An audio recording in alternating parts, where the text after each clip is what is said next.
Assalamualaikum warahmatullahi wabarakatuh.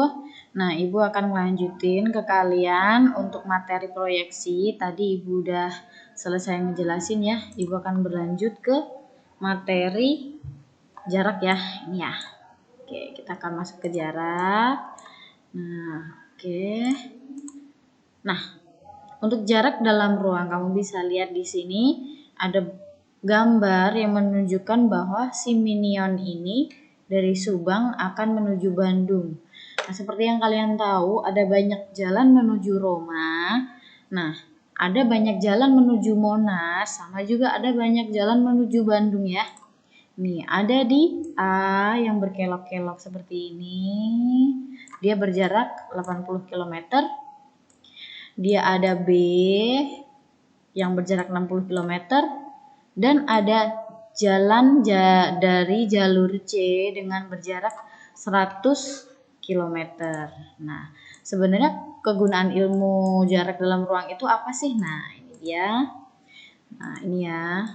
Nih, panjangnya berapa? Kalau melalui Subang ke kota Bandung, jika Kevin melalui B yang tadi Ibu sebutkan ya, ada jaraknya 80, 60, dan 100 km. Nah, kita akan menghitung sebenarnya berapa sih jarak sesungguhnya antara kota Subang ke kota Bandung ya.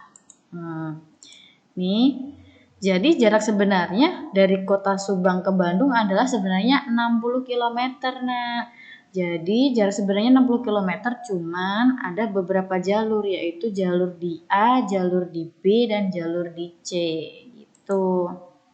Nah, oke, bisa kita terapkan apa yang dimaksud dengan jarak. Jarak itu merupakan panjang lintasan terpendek yang menghubungkan dua titik garis ataupun bidang. Oke, lanjut. Contohnya jarak titik dengan titik. Nah, seperti ini tadi. Berapa jarak titik A dan titik B? Nah, kamu bisa lihat. Coba perhatikan. A dan B terpisah sepanjang ruas garis yang menghubungkan kedua titik tersebut. Berarti untuk jarak A adalah tadi sepanjang jarak dari titik A ke titik B. Oke, untuk titik dengan garis, nah ada titik A dan garis G, jaraknya adalah berapa? Nah, coba perhatikan ya, dia adalah lintasan terpendeknya, yaitu dari A sampai A aksen yang proyeksi tadi ya. Dia tegak lurus garis G ya. Seperti itu. Nah, jadi tadi bisa dikatakan jarak A terhadap garis G adalah sepanjang AA aksen. Oke, untuk jarak titik dengan bidang, ada titik A dan titik M. Lalu berapa jarak A dengan M? Nah, coba perhatikan ya, sama seperti memproyeksikan A terhadap bidang M. Jaraknya berapa? Jaraknya adalah sepanjang AA aksen itu tadi. Nah, contoh pada suatu kasus, kalau kalian udah mengerti, nah konsepnya kita akan berlatih ya sama-sama. Nah, latihan soalnya. Contoh ada kubus ABCDEFGH dengan panjang rusuk 6 cm, di mana titik P terletak di tengah-tengah HG, menentukan jarak titik P ke B, menentukan jarak titik P ke BD, menentukan jarak titik P ke bidang ACGE. Nah, P ke B. Nah, jadi cara pertama adalah kita akan menghitung panjang ruas garis PB. Nah, jaraknya adalah PB ya. Jadi jarak titik P ke B itu adalah sepanjang PB. Nah, untuk mencarinya kita akan menentukan suatu bangun segitiga dari PBG. Nah, contohnya seperti ini. Nah, PBG menjadi segitiga siku-siku. Nah, jadi PG itu sebenarnya BC kuadrat ditambah CG kuadrat. Nah, di akar nih ya. Dari BC ini ya, BC. Untuk menentukan BG dulu ya. Ini BG, kita nyari BG dulu karena belum ketemu. adalah BC kuadrat sama GC kuadrat ditambah kemudian di akar ya. Nah, jawabannya adalah 6 akar 2. Nah, 6 akar 2. Nah, untuk PG adalah setengah dari HG. PG ini adalah setengah dari HG. Jadi, setengah dari 6, yaitu 3. Nah, sebenarnya ada info yang Ibu bisa sebutkan untuk garis BG. Nah, BG ini merupakan sebuah diagonal sisi ya. Diagonal sisi. Nah, diagonal sisi ini kalian nggak perlu menghitung selalu dengan segitiga siku-siku. Untuk diagonal sisi bisa menggunakan A akar 2. Jadi kalau di sini panjang rusuknya adalah 6 berarti panjang diagonal sisinya adalah 6 akar 2. Nah, sama kan? Jadi BG adalah 6 akar 2 gitu. Nah, itu info dari Ibu ya sekilas ya. Oke, lanjut. Nah, ini tadi ya. Nah, kita bisa gambarkan untuk PB adalah akar dari PG kuadrat ditambah dengan GB kuadrat. Nah, kemudian di akar, di mana 6 akar 2 kuadrat itu adalah 72 tadi. Jadi akar 81 adalah 9 cm.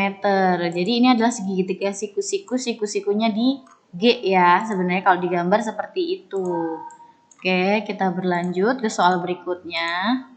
Untuk jarak titik P ke B yang tadi ya, yang Ibu udah bahas adalah 9 cm.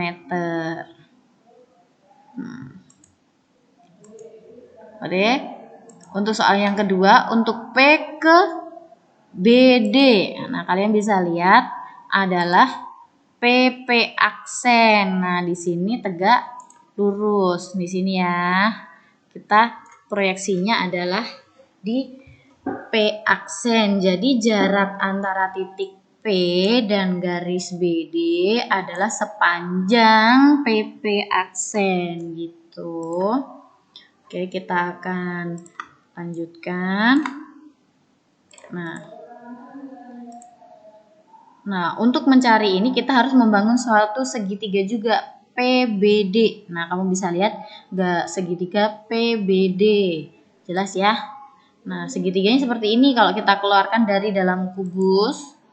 Nah, misalnya DP aksen adalah X. Nah, di sini adalah X.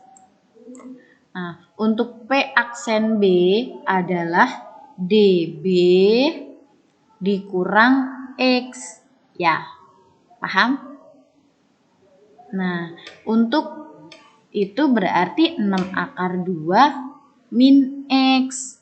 Panjang DB tadi 6 akar 2. Nah, perhatikan juga. Nih ya, diperhatikan ya. Untuk PP aksen kuadrat sama dengan nih ya. PP aksen kuadrat sama dengan PD kuadrat dikurang DP aksen kuadrat sama dengan PB kuadrat dikurang P aksen B kuadrat. Sebenarnya seperti aturan yang pernah kamu pelajari di kelas 10. Jadi sehingga di sini kita mengikuti dari atas. Di sini P di kuadratnya tadi 3 akar 5 kuadrat dikurang X kuadrat sama dengan 9 kuadrat dikurang 6 akar 2 min X kuadrat. Nah, kita dapat hasil 45 min X kuadrat sama dengan 81 dikurang 72 min 12 akar 2X plus X kuadrat. Jadi ini difaktorkan ya. Difaktorkan. Jadi 6 akar 2, 6 akar 2 min X. Nah, ini ya. Nanti dikali dengan 6 akar 2 plus X. Nah, ini ya. Nanti lain kali kita akan Google Form. Jadi Ibu bisa ngejelasin rincian soal seperti ini ya. Ini sekilas untuk pengetahuan dari materi dulu. Nanti Ibu akan jelasin contoh soal. Jadi kita dapat ya. Kita pindah ruaskan yang memuat X. Kemudian yang memuat yang tidak memuat X ada di sebelah kanan, yang memuat X di sebelah kiri atau yang memuat variabel ya. Jadi kita bisa tahu min 12 akar 2X sama dengan min 36